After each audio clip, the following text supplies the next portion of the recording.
Luxembourg के अंदर आप ड्राइवर की जॉब करना चाहते हैं और आपको कोई तरीका नहीं मिल रहा है कि कैसे आपने अप्लाई करना है। आप दूसरी यूरोपियन कंट्री में बैठे हैं जैसे कि रोमानिया, बुल्गारिया, क्रोएशिया वगैरह कहीं ना कहीं, और अगर आप चाहते हैं कि किसी तरीके से कोई ऐसा रास्ता निकले कि हम ड्राइवर के तौर पे वहाँ पे जाके अच्छी सैलरी कमाएं, तो ये वीडियो आपके लिए है। आपने ये वीडियो पूरी देखनी है, जानकारी इसके अंदर पूरी दूंगा मैं। इसके अंदर ये नहीं बताने वाला कि कैसे आपने कहाँ पे जाके कंपनीज़ में अप्लाई करना है। मैं आपको सीधी साधारण भाषा में बताऊँगा कैसे कर सकते हैं, क्या इसका सीक्रेट है। कोई और वीडियो इसके बाद देखने की आपको ज़रूरत ही नहीं पड़ने वाली है। तो नमस्कार दोस्तों, इसी बारे में आज बात करने वाले हैं। लग्जमबर्ग के अंदर आप as a driver, truck driver कैसे आप जा सकते हो, कैसे लाइसेंस बनेगा आपका, क्या रिक्वायरमेंट है वगैरह वगैरह। जो भी आपकी दिमाग में डाउट है ना, ये वीडियो में आपका सब क्लियर हो जाएगा दोस्तों। अगर आप वीडियो पे बिल्कुल नए हैं तो आपने सबसे पहले लाइक करना है, सब्सक्राइब करना चैनल पे अगर आप बिल्कुल नए हैं, शेयर करना है किसी मेरे भाई के साथ में जो यूरोप में है या यूरोप से बाहर है। ये जानकारी उसके बाद में काम आ जाएगी जब वो यूरोप में आएगा, क्योंकि मैं आपको इसमें कुछ खास तरह की डिटेल्स बताऊंगा, ठीक है, जो यूट्यूब पे अक्सर आपको नहीं मिलेंगी। इंस्टाग्राम पे आप मुझे नीचे फॉलो कर सकते हैं, आपको डिस्क्रिप्शन में भी आईडी मिल जाएगी। किसी मेरे भाई ने अगर हमसे किसी भी तरह की सर्विस लेनी हो ना, job placements, work permits, skilled unskilled दोनों करते हैं हम। इसके अलावा और कोई भी तरह की आपको मुश्किलात आ रही है यूरोप के अंदर, यूरोप से बाहर, उसके लिए आप नीचे जाके हमारे साथ डिस्क्रिप्शन में दिए गए या फिर कमेंट्स में दिए गए टॉपमेट के लिंक पे क्लिक करेंगे। आप बुकिंग बनाएंगे मेरे साथ में, पर्सनली बात करने के लिए 1-to-1 बेसिस पे केस डिस्कशन करेंगे और मैं आपको गाइड करूंगा किस तरह से आपने अपना आगे ड्रीम पूरा करना है, जो भी आप करना चाहते हैं, जो भी आपका टारगेट है। थैंक यू वेरी मच दोस्तों। पहली बात तो आपको मेरे को ये समझानी पड़ती है बार बार, लग्जमबर्ग एक ऐसी कंट्री है जहाँ पर एक स्किल्ड वर्कर को ज़्यादा वैल्यू दी जाती है। अब पहले हम बात करेंगे इसके अंदर स्किल्ड वर्कर होते कौन कौन है, ठीक है। मैं आपको फिर से एक बार बता दे रहा हूँ। स्किल्ड वर्कर होते हैं आपके जैसे प्रोफेसर, आईटी इंजीनियर्स, आईटी में जो काम करने वाले बंदे हैं, ठीक है, इंजीनियर हो गए, सॉफ्टवेयर डेवलपर, या फिर कोई भी ऐसा कोई स्किल, ठीक है, जिसकी डिमांड लग्जमबर्ग में अभी फ़िलहाल है। और मैं ये कतई नहीं कह रहा हूँ कि ड्राइवर की डिमांड नहीं है। क्यों? क्योंकि यार किसी भी कंपनी के अंदर आप देखोगे, चाहे कोई भी मान के चलो रेस्टोरेंट ओनर है या कोई भी लॉजिस्टिक्स की कंपनी का ऑपरेटर है, या कोई भी है कंपनी, उसको ड्राइवर की रिक्वायरमेंट सामान के ट्रांसपोर्ट के लिए या फिर अपनी लेबर के ट्रांसपोर्ट के लिए चाहिए ही होती है। ये तो आपको पता, जाहिर सी बात है। तो वहाँ पे आपकी ज़रूरत होती है। कैसे? क्योंकि आप प्लेसमेंट के लिए वहाँ पे बिल्कुल फिट बैठते हैं। तो मैं आपको ये बताता हूँ कि अब आप बेसिकली सबसे पहले दो इसमें क्राइटेरिया हैं। पहले तो मैं उनके लिए डिस्कस करूँगा जो मेरे भाई यूरोप के अंदर ऑलरेडी हैं, क्योंकि ख़ास तौर से ये वीडियो मैं उनके लिए बना रहा हूँ।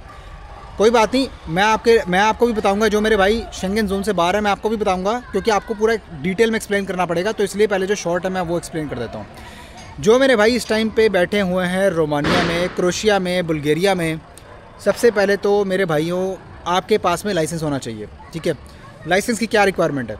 लाइसेंस के लिए सबसे पहले तो आपको अपना जो है ना, एक लाइट मोटर व्हीकल का लाइसेंस होता है ना, जो गाड़ी का या लाइट मोटर व्हीकल का, उससे अपग्रेड करके आपको ट्रक का लाइसेंस लेना पड़ेगा, ठीक है, अगर आप ट्रक चलाना चाहते हैं तो।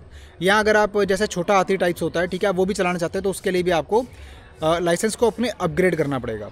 अब उसके लिए आप कोई भी आप कंट्री में है तो वहाँ पे आप पता कर सकते हैं कि वहाँ पे क्या नियम कायदे हैं, जिसके अकॉर्डिंग आप टेस्ट देके अपने लाइसेंस को एक हैवी व्हीकल लाइसेंस में कन्वर्ट कर सकते हैं या अपग्रेड कर सकते हैं।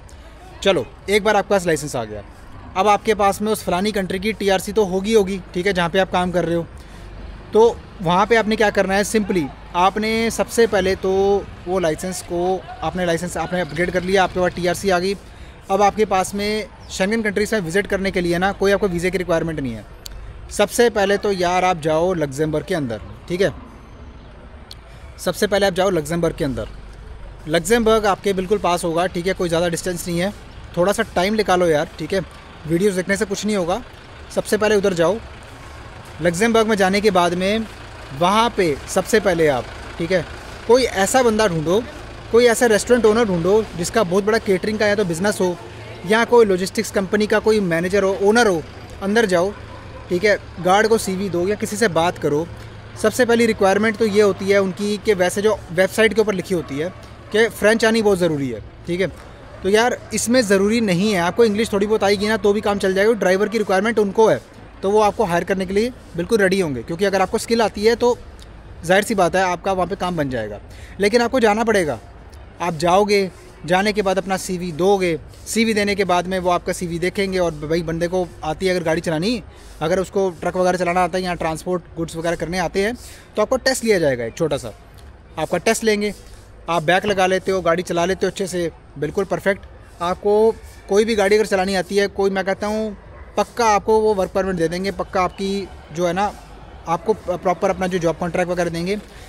उसके बाद में आपने बेसिकली अपनी कंट्री में जहाँ पे आप काम कर रहे हैं वहाँ पे आना है, वहाँ पे आके आपने जो है D वीज़ा अप्लाई करना है लग्जमबर्ग के लिए। आप लग्जमबर्ग ऐसे मूव हो सकते हैं, ये एक करेक्ट तरीका है। आपको स्पॉन्सर चाहिए, ऐसा नहीं हो सकता आप बैठे बैठे अगर वेबसाइटों पे अप्लाई करते रहेंगे। मैं कहता हूँ कोई 1000 में से एक बंदे का अगर लकी चांस होगा तो होगा, लेकिन आपके लिए कोरी ना है वो। क्योंकि देखो मैं भी ऐसी कोई वीडियो बना सकता हूँ कि जिसके अंदर आपको मैं अभी बता दूँ ये वेबसाइट पे अप्लाई करो, इस पे अप्लाई करो, ऐसे नहीं होता यार, ठीक है, सीधी सी बात है, आपको जाना तो पड़ेगा ही। अब मैं बात करता हूँ उन मेरे भाइयों के लिए जो भाई इंडिया से लग्जमबर्ग जाने की इच्छा रखते हो।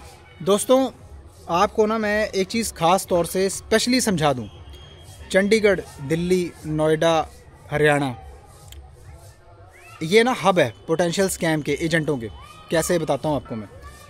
लग्जमबर्ग, नॉर्वे, डेनमार्क, ये 3 कंट्री के नाम पे ना आपका जी मचलता है कि मुझे वहाँ जाना है।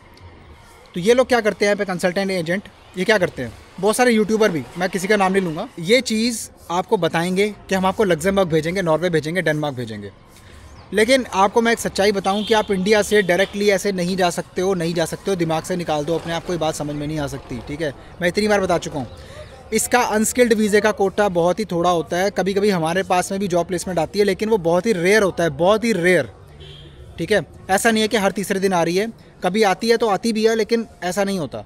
इस साल में कभी 1 या 2 बार आती है, जिसके अंदर एक बहुत ही लिमिटेड अमाउंट में कोटा होता है, जो आप खुद जाके चेक करो लग्जमबर्ग की वेबसाइट पे इमिग्रेशन की कि उन्होंने कितने परमिट इशू किए हैं। बहुत कम परमिट इशू होते हैं, एकदम से इतने परमिट अनस्किल्ड लेबर के लिए इशू नहीं होते हैं। हाँ, अगर आपके पास में कोई स्किल है तो देन आपको सबसे पहले चाहिए फ्रेंच लैंग्वेज की नॉलेज, क्योंकि फ्रेंच वहाँ पे ऑफिशियल लैंग्वेज है, सबसे ज़्यादा डोमिनेंट लैंग्वेज फ्रेंच है, सबसे ज़्यादा फ्रेंच चलती है। फ्रेंच आपको आ गई, उसके बाद में आप एलिजिबल हैं, ठीक है। उसके बाद में आपको स्पॉन्सर चाहिए, हाँ, फिर आप हमसे कंसल्ट कर सकते हैं। अगर आपको फ्रेंच आती है और अगर आपके पास में स्किल है तो हम आपकी मदद कर सकते हैं। अगर आप ड्राइवर हैं तो भी आप हमसे कंसल्ट कर सकते हैं, हम आपके लिए जॉब प्लेसमेंट ढूंढने की पूरी कोशिश करेंगे। एट द मोमेंट हमारे पास में ऐसी कोई जॉब प्लेसमेंट नहीं है, लेकिन हम आपके लिए बिल्कुल कोशिश करेंगे कि अगर आपके लिए कुछ ऐसा मिलेगा तो ज़रूर हम आपको प्लेसमेंट प्रोवाइड करेंगे। और कोई मेरा भाई अगर किसी और फील्ड के लिए जाना चाहता हो, लाइक IT से जुड़ा या फिर सॉफ्टवेयर इंजीनियर, या कोई भी उसके पास में ख़ास तौर की डॉक्टर हो या नर्सिंग में कोई वो काम करता है, फार्मासिस्ट हो, तो ज़रूर हम उसकी हेल्प करेंगे। जॉब प्लेसमेंट्स के लिए उसकी हम जो है उसको सर्विस प्रोवाइड करेंगे। लेकिन उसको फ्रेंच आनी लाजमी है, फ्रेंच चाहिए, जिसके लिए आपको सर्टिफाइड, आपको जो है एक टेस्ट देना पड़ेगा, ठीक है। आइल्स की तरह एक टेस्ट होता है, ठीक है, आपको वो टेस्ट देना पड़ेगा फ्रेंच के लिए, और वो आपको सर्टिफिकेशन आपके पास में होना चाहिए। जब आपके पास में वो सर्टिफिकेशन आ गया तो आप हमें जो है कांटेक्ट कर सकते हैं, या फिर ऑलरेडी आप हमसे रब्ता कर सकते हैं। अगर आपको हमसे कुछ जानकारी वैसे लेनी हो, उसकी कोई दिक्कत नहीं है, वो हम आपको पूरी डिटेल देंगे। अब यार आपके लिए क्या है कि भाइयों, इंडिया से आपको सबसे पहले तो यूरोप में माइग्रेट होना है। उसके बाद जो तरीका बताया है, जो बंदे कोई भी यूरोपियन कंट्री के अंदर हैं वो फॉलो कर रहे हैं, ठीक है, आपको भी वैसे फॉलो करना पड़ेगा। यही दोस्तों मुझे आपको जानकारी देनी थी। उम्मीद करता हूँ वीडियो काफ़ी अच्छी लगी होगी।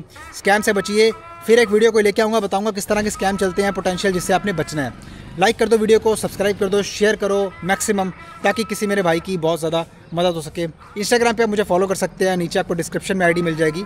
इसके अलावा किसी मेरे भाई ने अगर किसी भी तरह की हमसे सर्विस लेनी हो, job placement, consulting, B2B, Europe में, यूरोप से बाहर, वर्क परमिट्स, हमसे रब्ता कर सकता है। नीचे मेरे साथ में पर्सनली कॉल बना सकता है और मैं उसको पूरा गाइड करूँगा उसके केस के बेसिस पे। नीचे जाके आपको कमेंट्स या फिर डिस्क्रिप्शन के अंदर टॉपमेट का लिंक मिलेगा, क्लिक करना है आपने, कॉल बनानी है मेरे साथ। कॉल पे आने की रिस्पॉन्सिबिलिटी आपकी है, नहीं तो कॉल ऑटोमेटिकली कंप्लीट हो जाएगी। दोस्तों मिलता हूँ आपसे किसी और शानदार कंटेंट के अंदर, कोई और बढ़िया वीडियो लेके आएंगे। तब तक के लिए अपना बहुत सारा ख्याल रखिए, दुआ में अपने भाई को याद रखिए। Bye bye.